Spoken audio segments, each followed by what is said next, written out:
الحمد لله على إحسانه والشكر له على توفيقه وامتنانه وأشهد أن لا إله إلا الله وحده لا شريك له تعظيما لشأنه وأشهد أن محمدا عبده ورسوله الداعي إلى رضوانه صلى الله عليه وعلى آله وأصحابه وسلم تسليما كثيرا يا أيها الذين آمنوا اتقوا الله وقولوا قولا سديدا يصلح لكم أعمالكم ويغفر لكم ذنوبكم ومن يطع الله ورسوله فقد فاز فوزا عظيما أما بعد, chers musulmans, nous sommes actuellement dans le mois de Shawwal, le mois qui suit le mois de Ramadan.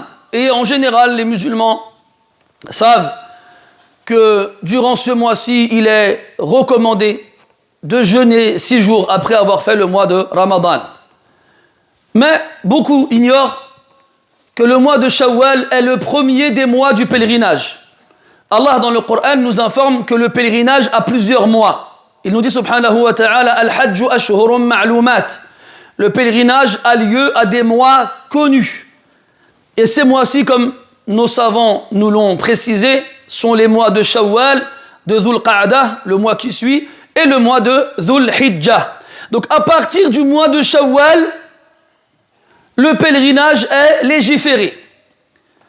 Et toute personne dans laquelle les conditions de l'obligation du pèlerinage se réunissent, à partir du mois de Shawwal, a l'obligation d'accomplir le pèlerinage.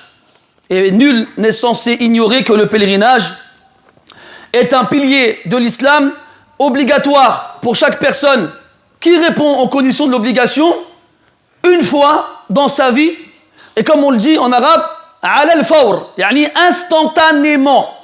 Ça veut dire qu'à partir du moment où les conditions de l'obligation se réunissent en toi, dans la période dans laquelle le pèlerinage est obligatoire, alors il est obligatoire pour toi de faire le pèlerinage à ce moment-là.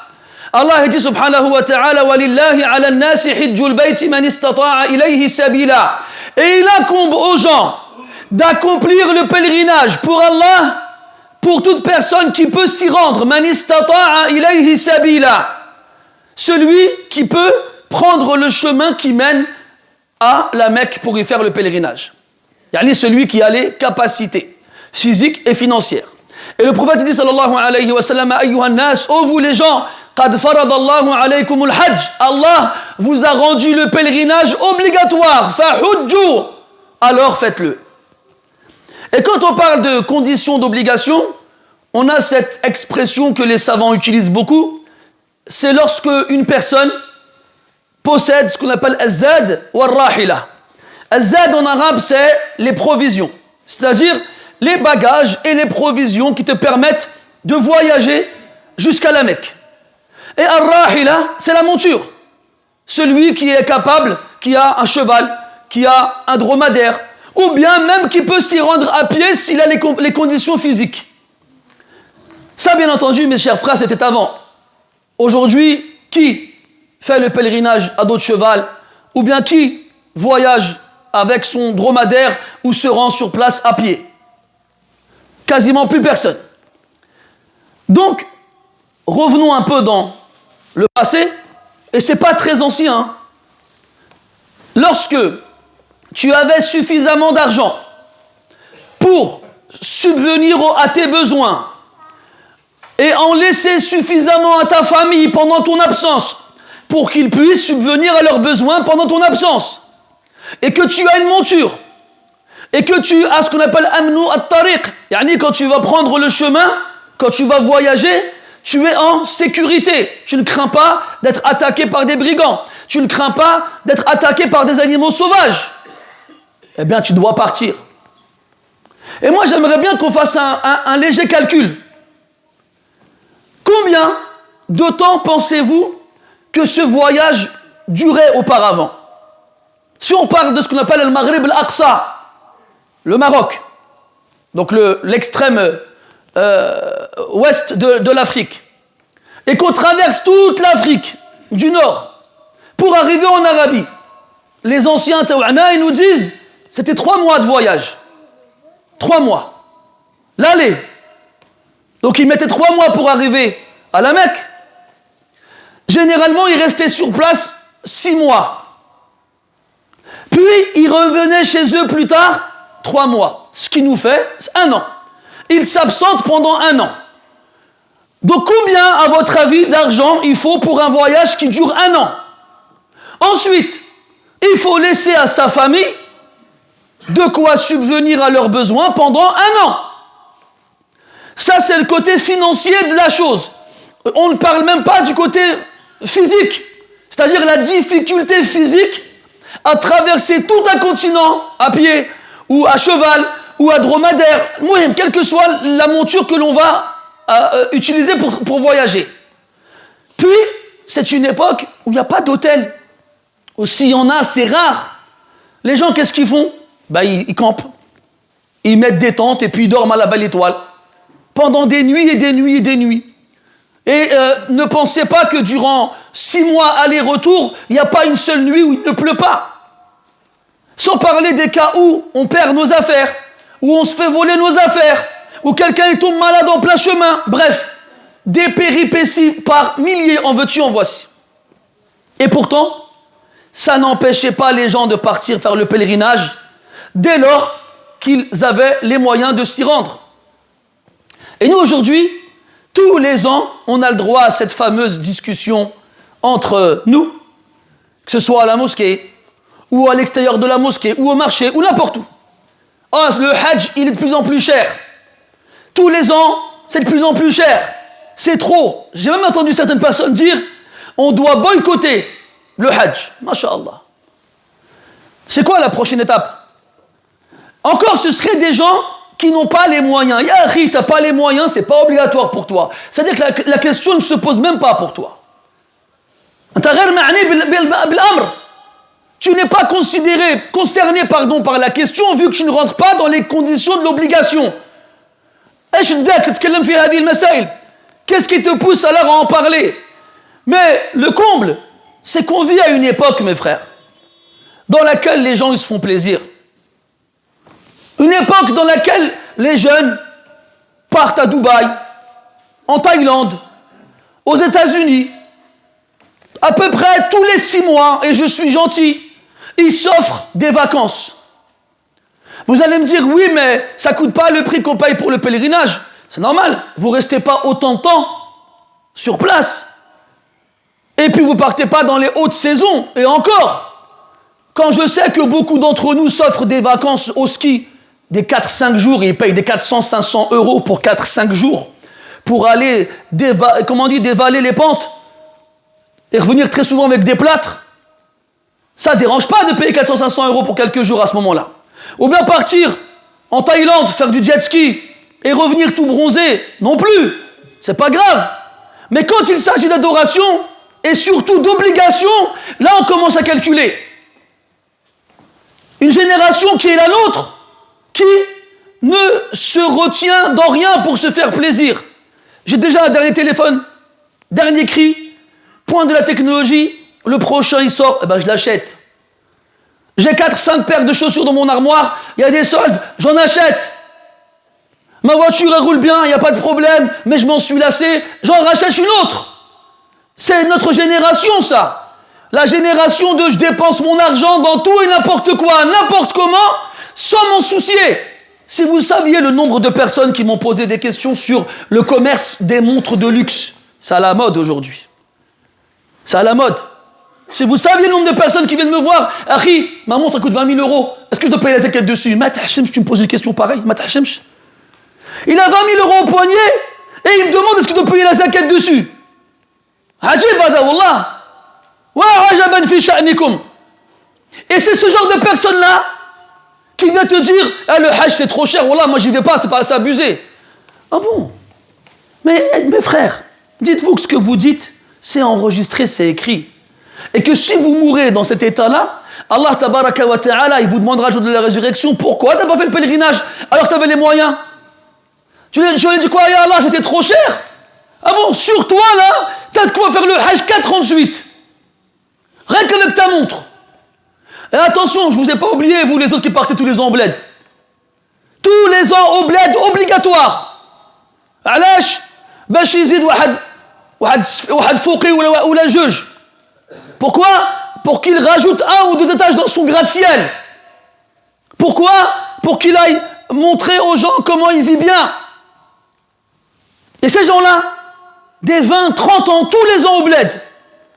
Akhay wa yaqul lak silatul rahim. La ya akhi. لا يا أخي صلة الرحم على هذا الشكل من باب دفع الحج يعني لا يقبل منك.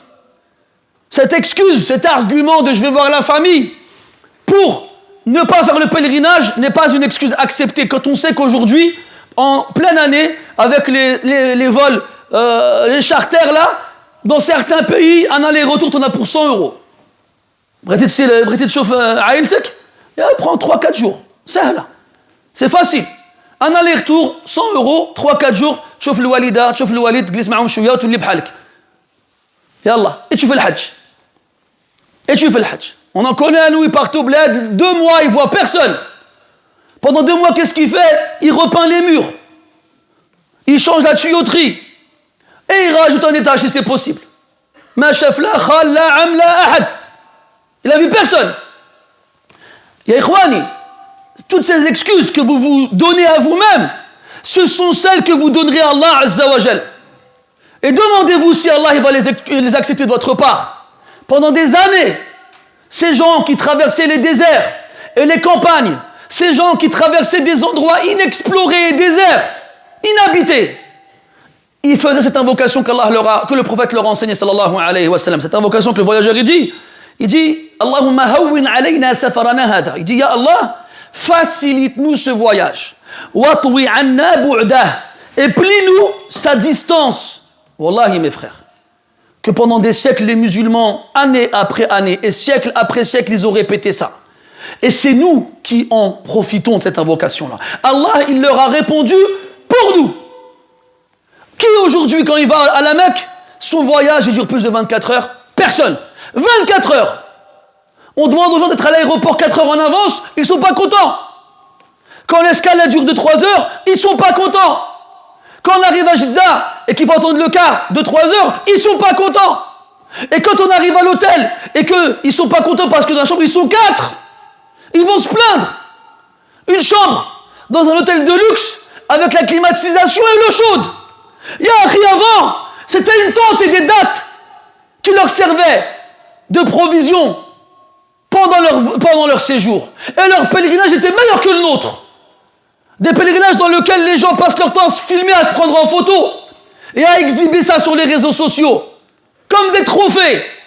Mais vous faites ça pour qui? Pour Allah ou bien pour les gens? Ala kulli hal, il ne faut pas faire preuve d'ingratitude face au bienfait d'Allah Azza wa Jal.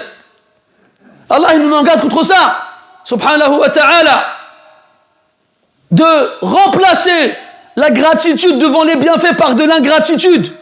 Et avec tout ça, les gens, ils ne sont pas contents. Et les gens ne font pas le pèlerinage. Et tous les ans, ils se plaignent. Mais sachez, mes frères, que le prophète, sallallahu alayhi wa sallam, il dit dans un hadith, faites le pèlerinage, car l'heure dernière ne se dressera pas tant que plus personne ne fera le pèlerinage. C'est-à-dire qu'il arrivera une époque où plus personne ne fera le pèlerinage, plus personne n'ira à la Mecque. C'est à la fin des temps, ça passera comme ça. À la fin des temps. Et nous, on a expérimenté ça ces 2 dernières années avec la crise du Covid. On les a vus, ces images de la Mecque vide. Personne qui faisait tawaf. Jamais on n'aurait pu imaginer voir une chose pareille. Et pourtant, on l'a vu avec nos yeux. Pour que tu saches que c'est pas impossible et que c'est pas lointain. Alors toi qui as de l'argent, à ne plus savoir quoi en faire, jusqu'à te permettre des vacances assez souvent, t'acheter des vêtements assez régulièrement, changer de téléphone, de voiture, de chaussures, sans un besoin réel, crains Allah, et ne te cache pas derrière ces excuses-là. Si les prix sont trop élevés, Allah jugera ceux qui ont abusé dans l'estimation de ces prix-là. Mais tant que toi, tu as les moyens, alors tu n'as pas d'excuses. Tu dois t'y rendre. Tu n'as pas d'excuses. Et puis garde en tête que cet argent que tu le dépenses pour obéir à Allah Azza wa Jal. Et Allah, il ne gâche pas l'argent dépensé pour lui. Allah il dit subhanahu wa ta'ala وَمَا أَنْفَقْتُم مِّن نَفَقَةٍ أَوْ نَذَرْتُم مِّن نَذْرٍ فَإِنَّ اللَّهَ يَعْلَمُهُ وَمَا لِلظَّالِمِينَ مِنْ أَنصَارٍ. Allah tabaraka wa ta'ala dit, et quelle que soit la somme que vous avez dépensée, ou la promesse que vous avez exprimée, Allah la connaît. Et dans notre verset, Allah ta'ala dit, وَلَا يُنْفِقُونَ نَفَقَةً صَغِيرَةً وَلَا كَبِيرَةً وَلَا يَقْطَعُونَ وَادِيًا إِلَّا كُتِبَ لَهُمْ لِيَجْزِيَهُمُ اللَّهُ أَحْسَنَ مَا كَانُوا يَعْمَلُونَ. Et ils ne font pas une petite dépense, ou une grande dépense, ou ils ne traversent pas une vallée, sans qu'on inscrive leur récompense. Et Allah ne gâche pas la récompense des bienfaisants. Yahri, c'est pas perdu. Combien de gens là, encore une fois, les questions qui reviennent très souvent, le Bitcoin. Est-ce que j'ai le droit ou j'ai pas le droit d'investir là-dedans? Parce que les gens, ils sentent qu'il y a moyen de faire de l'argent. Malgré le risque qu'il y a dans ces nouvelles transactions commerciales ou financières, les gens, ils veulent. Parce que l'appât du gain, il est important. Alors, ils demandent, c'est halal ou c'est pas halal? Même si il va investir une grande somme, et il risque de tout perdre, il se dit, ouais, mais je peux tout gagner aussi. Donc, comme il est attiré par cette probabilité de gain, il ferme les yeux sur les probables pertes. Yahri, avec le pèlerinage, tu perds rien. Qu'est-ce que tu perds, billah alek? Celui qui fait le pèlerinage correctement, il revient de son pèlerinage comme le jour où sa mère l'a mis au monde. Qu'est-ce que tu as perdu, billah alek? Chaque pas que tu fais vers la Mecque, Allah Ta'ala il t'élève d'un degré. Et il te donne une bonne action. Et il t'efface un péché. Et le pèlerinage, il n'a pas d'autre récompense que le paradis. Et chaque pièce que tu vas investir dans ce voyage, Allah il le comptera comme une aumône. Et tu hésites. Mais quand on te parle de Bitcoin ou je ne sais pas quoi d'autre, là tu veux mettre ton argent. T'entends que les gens ils achètent des montres à 20 000 euros et qu'ils les revendent à 30 000 euros, tu veux acheter une montre à 20 000 euros toi aussi. Regardez comment on est. وَإِذَا رَأَوْا تِجَارَةً أَوْ لَهْوًا انفضوا إليها وتركوك قائما. Quand ils entendent parler d'un commerce ou une distraction, ils courent vers elle et te laissent là tout seul debout. Alors que dans notre verset Allah Ta'ala dit فيه رجال لا تلهيهم أو يسبح له فيها بالغدو والآصال رجال لا تلهيهم تجارة ولا بيع عن ذكر الله. Et dans les mosquées, il y a des gens qui ne sont pas distraits par des commerces. Le seul commerce qui les intéresse, c'est celui qui est fait avec Allah subhanahu wa ta'ala. Comme Allah ta'ala dit, إن الذين يتلون كتاب الله وأقاموا الصلاة وأنفقوا مما رزقناهم سرا وعلانية يرجون تجارة لن تبور.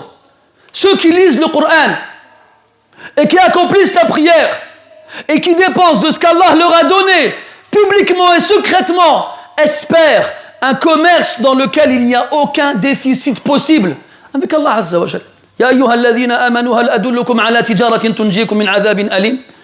Comme Allah dit dans le Coran, ô vous qui avez cru, voulez-vous que je vous indique un commerce qui vous sauvera d'un châtiment douloureux? Le commerce est fait avec Allah subhanahu wa ta'ala. Et la marchandise que tu vas acheter, c'est le paradis et le pardon d'Allah Azza wa Jal. Comme Allah dit dans le Coran, فَاسْتَبِقُوا الْخَيْرَاتِ, devancez-vous dans le bien, سَابِقُوا سَارِعُوا, concurrencez-vous, précipitez-vous, accourez vers le pardon de votre Seigneur et un paradis plus vaste et plus large que les cieux et la terre. Et faites attention au taswif. Dire, bon, vas-y, c'est trop cher cette année, plus tard, je vais attendre que les prix baissent. Ben attends. Demandez aux gens qui ont fait le hajj avant. Moi, j'ai fait le hajj il y a 20 ans, j'ai pas payé 2000 euros. J'ai pas payé 2000 euros. 2000 euros, ma kamlash. Il y a 20 ans. Oui, ça n'a pas diminué. Stinna. Attends, c'est bien. Ne dis pas comme Iblis veut que tu dises. Pas maintenant, plus tard. Mazal hal. J'ai encore le temps. Ya akhi, t'as aucune garantie. Et le taswif, le fait de reporter les choses à plus tard, c'est un des soldats les plus forts dans l'armée de Iblis. Et Allah, dans le Coran, il nous dit, Ya ayyuhalladhina amanu, ô vous qui avez cru, la tattabi'u khutuwati shaytan. Ne suivez pas les traces, les pas du diable. ومن يتبع خطوات الشيطان, et quiconque suit les traces et les pas du diable, فإنه يأمر بالفحشاء والمنكر. Il ne fait qu'ordonner la turpitude et le mal. Tu crois que le diable il va venir te dire fais pas le pèlerinage directement? Non. Il va toujours contourner la chose. Il va dire c'est trop cher, ils abusent, attends un peu, plus tard les prix vont diminuer. Et les années elles passent, et toi tu fais rien, après tu vieillis, après t'as plus d'argent, et après tu meurs, et t'as pas fait le pèlerinage. Après on vient nous voir, on nous dit le walid toufa ou ma hajj, wesh n'hajj aleh. Hein? Après on vient nous voir, on nous dit mon père il est mort, il n'a pas fait le pèlerinage. Est-ce que je fais le pèlerinage pour lui? Est-ce qu'il avait la niya de faire le pèlerinage aslan? Est-ce qu'il voulait le faire déjà ou pas? S'il ne voulait pas le faire, ça ne sert à rien de faire le pèlerinage pour lui. Wala wa anta hujja anhu alf marrat. Même si tu fais le pèlerinage pour lui 1000 fois, s'il lui n'a pas eu l'intention de le faire. Fattaqullah ibadallah. Craignez Allah. Et faites attention aux excuses que vous donnez aujourd'hui, car ce sont celles que vous donnerez demain. Mais devant Allah, elles ne vaudront rien. فنسأل الله سبحانه وتعالى بأسمائه الحسنى وصفاته العلى أن يعيننا وأن يوفقنا وأن ييسر لنا أداء الحج. اللهم اجعلنا ممن حج بيتك هذا العام وفي سائر الأعوام. اللهم أعنا على أداء مناسك الحج. اللهم يسر على الحجاج حجهم يا رب العالمين. اللهم تقبل منا رمضان وأعنا على أداء الحج هذه السنة يا رب العالمين. اللهم اغفر لجميع موتى المسلمين واشف جميع مرضى المسلمين واقض الدين عن المدينين واشف مرضانا ومرضى المسلمين. أحد إخواننا ممن يعتاد هذا المسجد وكذلك أبوه أصيب بجلطة وهو الآن في المستشفى. نسأل الله سبحانه وتعالى أن يشفيه الشفاء لا يغادر سقما. وكذلك إحدى أخواتنا هي الآن في المستشفى تنتظر أن يجرى عليها عملية جراحية. نسأل الله سبحانه وتعالى أن يشفيها بهذه العملية وأن يكتب لها النجاح والفلاح وأن يعم الجميع بفضله ومنه وكرمه ومغفرته إنه ولي ذلك والقادر عليه. سبحانك اللهم وبحمدك أشهد أن لا إله إلا أنت نستغفرك ونتوب إليك. وصلى الله على نبينا محمد وعلى آله وأصحابه أجمعين والحمد لله رب العالمين. وقوموا إلى صلاتكم يرحمكم الله.